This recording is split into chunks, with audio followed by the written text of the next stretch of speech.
সবাইকে সানা smile education সেন্টারে স্বাগত জানিয়ে আজকের ক্লাসটি শুরু করছি। আজকে তোমাদের সঙ্গে আলোচনা করব তোমরা যারা অষ্টম শ্রেণীর দ্বিতীয় পর্যায়ক্রমিক মূল্যায়ন পরীক্ষা দেবে তোমাদের জন্য রায় মার্টিন প্রশ্নবিচিত্র থেকে আজকে সমাধান করব অষ্টম শ্রেণীর ভূগোল বিষয়ে মডেল নাম্বার 3 অর্থাৎ 3 নম্বর স্কুলের যে সমস্ত ছোট ও বড় প্রশ্ন আছে তার সমস্ত প্রশ্নের উত্তরের সমাধান করে দেখাবো। চলো দেরি না করে মূল বিষয়ে যাওয়া যাক। দেখো প্রথমে একে আছে পৃথিবীতে নিম্নচাপ বলয় আছে, উত্তরটা লিখবে 3টি অপশন বি। 2 আছে বাণিজ্য বায়ু বলা হয়, উত্তরটা লিখবে অপশন এ আয়ন বায়ুকে। 3 দেখো যে তাপমাত্রা বায়ু সম্পৃক্ত হয় তাই হলো শিশিরাঙ্ক, অপশন সি। 4 দেখো উত্তর আমেরিকার সর্বোচ্চ পর্বতশৃঙ্গ হলো মাউন্ট ম্যাককিনলে, অপশন ডি। 5 দেখো পৃথিবীর রবারের রাজধানী বলা হয়, উত্তর লিখবে অ্যাকসনকে, অপশন এ। তোমাদের কাছে একটি প্রশ্ন রাখলাম, অবশ্যই কমেন্ট বক্সে উত্তরটা জানাবে। প্রশ্নটি হলো পৃথিবীর বৃহত্তম স্বাদু জলের হ্রদটির নাম কি? বলি পৃথিবীর বৃহত্তম স্বাদু জলের হ্রদটির নাম কি? অবশ্যই কমেন্ট বক্সে জানিও। 6 দেখো পৃথিবীর দীর্ঘতম পর্বতমালা হলো আন্দিজ পর্বতমালা, উত্তরটা হবে অপশন সি। পরবর্তী প্রশ্ন দেখো 2 দাগের 40 ডিগ্রি দক্ষিণ অক্ষরেখা বরাবর পশ্চিম থেকে পূর্বে সশব্দে প্রবাহিত পশ্চিমা বায়ুকে বলা হয় গর্জনশীল 40। 2 দাগে দেখো উচ্চচাপ থেকে নিম্নচাপের দিকে চলাচলের সময় বায়ু সোজা পথে প্রবাহিত না হয়ে উত্তর গোলার্ধের ডান দিকে বেঁকে প্রবাহিত হয়, তাহলে উত্তরটা হবে ডান দিক। 3 দেখো সিরাস মেঘ আকাশ ছেয়ে গেলে তাকে ম্যাকারেল আকাশ বলা হয়, উত্তরটা হবে সিরাস। 4 দেখো উত্তর আমেরিকার শিকাগো শহরকে পৃথিবীর কসাইখানা বলা হয়। 5 দেখো পৃথিবীর উচ্চতম হ্রদ হলো দক্ষিণ আমেরিকার টিটাকাকা হ্রদ। পরবর্তী দেখো সত্য মিথ্যাটা দেখে নাও। 3 1 দাগের উত্তরটা হবে সত্য, 2 হবে মিথ্যা, 3 হবে মিথ্যা, 4 হবে মিথ্যা। সঠিক উত্তর হবে রেনগঞ্জ। পরবর্তী প্রশ্ন দেখো কি আছে। পরবর্তী প্রশ্ন হলো 4 নিচের প্রশ্নগুলো এক কথা উত্তর দাও যার প্রশ্নের মান হচ্ছে 1। 1 দাগে আছে কোন স্থানীয় বায়ুকে তুষার ভক্ষক বলা হয়, উত্তর লিখবে চিনুক বায়ুকে। 2 দেখো কোন মেঘকে বাম্পি ক্লাউড বলে। আচ্ছা এই প্রশ্নের উত্তরটা 1 নম্বর মডেল ছিল দেওয়া ছিল, তাও বলে দিই। দেখো স্ট্র্যাটোকিউমুলাস, হ্যাঁ স্ট্র্যাটোকিউমুলাস মেঘকে বাম্পি ক্লাউড বলে। পরবর্তী দেখো 3 দাগে কর্ডিলের শব্দের অর্থ কি, উত্তর লিখবে শৃঙ্খল বা পর্বত শ্রেণী। 4 দেখো পৃথিবীর বৃহত্তম সুপিরিয় জলের হ্রদের নাম কি, উত্তর লিখবে সুপিরিয় হ্রদ। 5 দেখো আমেরিকা যুক্তরাষ্ট্র কোথায় সর্বাধিক গম চাষ হয়, উত্তরটা লিখবে ডাকোটা। 6 দেখো কোন কোন নদী মিলিত হয়ে লা প্লাটা সৃষ্টি হয়েছে, উত্তর লিখবে পারান ও উরুগুয়ে। 7 দেখো মাংস রপ্তানিতে কোন দেশ পৃথিবীতে প্রথম স্থান অধিকার করে, উত্তরটা লিখবে ব্রাজিল। পরবর্তী প্রশ্ন দেখো কি আছে। 5 দাগের 1 সাময়িক বায়ু কাকে বলে, উদাহরণ দাও। এই প্রশ্ন উত্তরটা তোমরা পাঠ্য বই থেকে দেখাই, তাহলে তোমাদের সুবিধা হবে, যেহেতু পাঠ্য বই প্রত্যেকের কাছে আছে। সাময়িক বায়ু দেখো সাময়িক বায়ুটা এখানে আছে, হ্যাঁ এখান থেকে তোমরা ঠিক এই পর্যন্ত লিখবে। দেখো সাময়িক বায়ু পৃষ্ঠার নম্বর হচ্ছে দেখে নাও 39। 2 দেখো সমবর্ষণ রেখার সংজ্ঞা দাও। এই প্রশ্নের উত্তরটা পাঠ্য বই থেকে পেয়ে যাবে। দেখো সুন্দর করে দেওয়া আছে সমবর্ষণ রেখা, পাঠ্য বইয়ের পৃষ্ঠা নম্বর 49। পরবর্তী দেখো কি আছে। ফার শিল্প কি, দেখো এই প্রশ্নের উত্তরটি পেয়ে যাবে, দেখে নাও ফার শিল্প। এখান থেকে এই পর্যন্ত তোমার উত্তরটা লিখবে।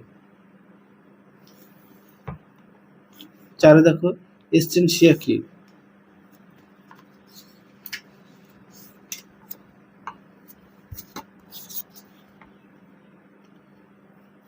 এখান থেকে এই পর্যন্ত উত্তরটা লিখবে তোমরা, এখান থেকে এই পর্যন্ত উত্তরটা লিখবে।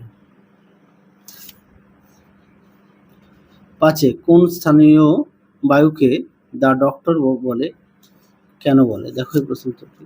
দেখো প্রশ্ন উত্তরটি হারমাট্টান বায়ুকে দ্য ডক্টর উইন্ড বলা হয় কেন, তাহলে এই প্রশ্ন উত্তরটা এটাই, এখান থেকে তোমরা লিখবে। একটু ঘুরিয়ে দিয়েছে এখানে, যেহেতু এখান থেকে এই পর্যন্ত লিখবে। পরবর্তী দেখো কি আছে। হাডসন উপসাগরে ঘিরে উত্তর আমেরিকা মহাদেশে কোন উচ্চভূমি গড়ে উঠেছে, উত্তরটা লিখবে লরেন্সিও উচ্চভূমি গড়ে উঠেছে। এখানকার ভূপ্রকৃতি কেমন? তাহলে তোমাদের পাঠ্য বই যেতে হবে। পাঠ্য বই 83 লরেন্সিও, দেখো কানাডীয় বা লরেন্সীয় উচ্চভূমি, তাহলে এখান থেকে এই অবধি উত্তরটা লিখবে। পৃষ্ঠা নম্বরটা দেখে নাও 83।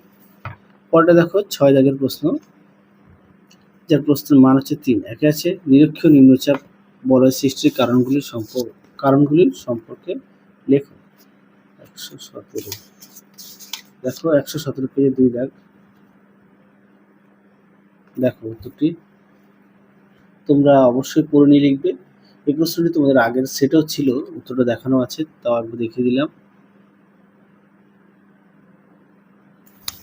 পরবর্তী প্রশ্ন দেখো কি আছে 2 দাগের, পরিচলন বৃষ্টিপাত নিরক্ষীয় অঞ্চলে বেশি হতে দেখা যায় কেন?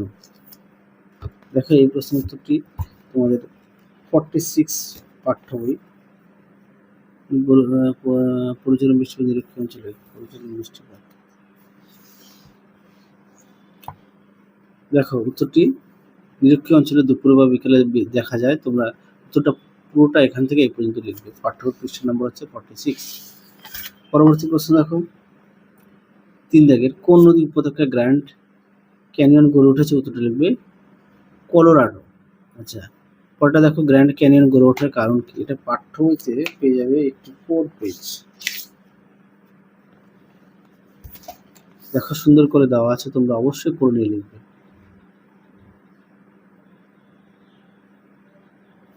পৃষ্ঠা নাম্বারটা একটু দেখে নাও। পরবর্তী প্রশ্ন দেখো, দক্ষিণ আমেরিকার প্রধান নদীগুলি কি কি? আমাজন ও ওরিনকো। এখানকার নদ নদীর বৈশিষ্ট্যগুলি কি কি? দেখো প্রশ্ন উত্তরটি।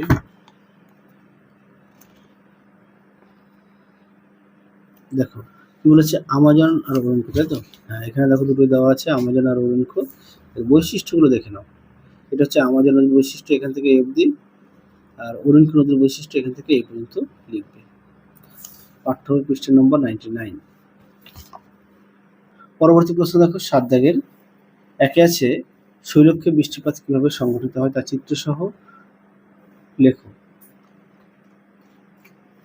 দেখো শৈলক্ষে বৃষ্টিপাত সুন্দর করে দেওয়া আছে, এবং সহায়িকা থেকে দেখাচ্ছি, দেখে নাও। অবশ্যই চিত্রটা আঁকবে, চিত্রটা অবশ্যই আঁকবে।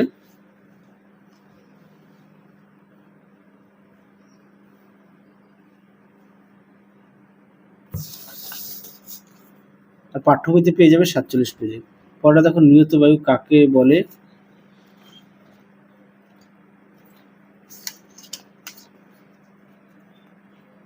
দেখো নিয়ত বায়ু কাকে বলে, উত্তরটি এখান থেকে এই পর্যন্ত লিখবে। এখান থেকে পরটা দেখো পৃথিবীর বায়ুচাপ বলয়গুলির সঙ্গে পৃথিবীর নিয়ত বায়ুর প্রভাব সম্পর্ক।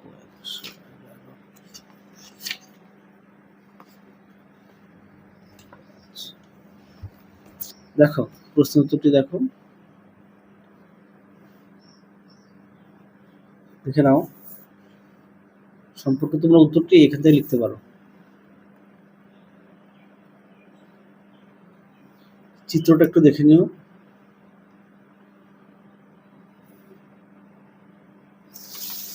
ঠিক এই পর্যন্ত উত্তরটা লিখবে।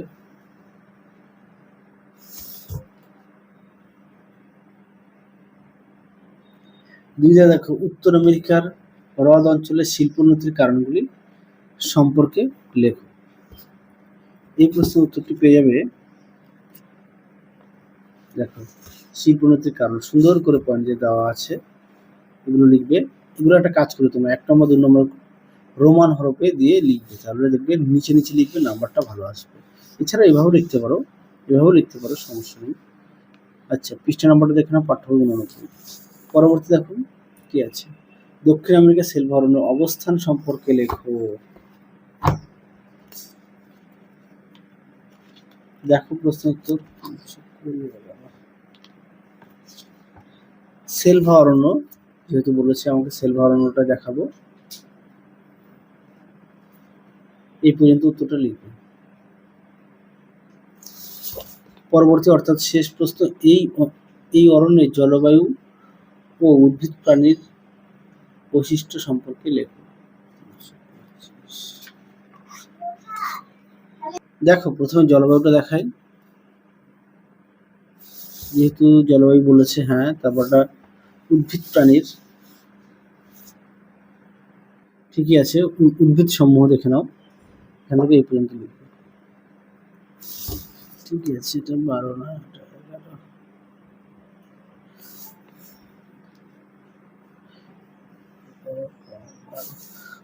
তাহলে চলো আজকের মতো এখানেই সমাপ্ত করছি, আবার দেখা হবে খুব শীঘ্রই তোমাদের পরবর্তী ভিডিওতে। তোমরা সবাই সুস্থ থেকো, ভালো থেকো, আজকের মতো টাটা।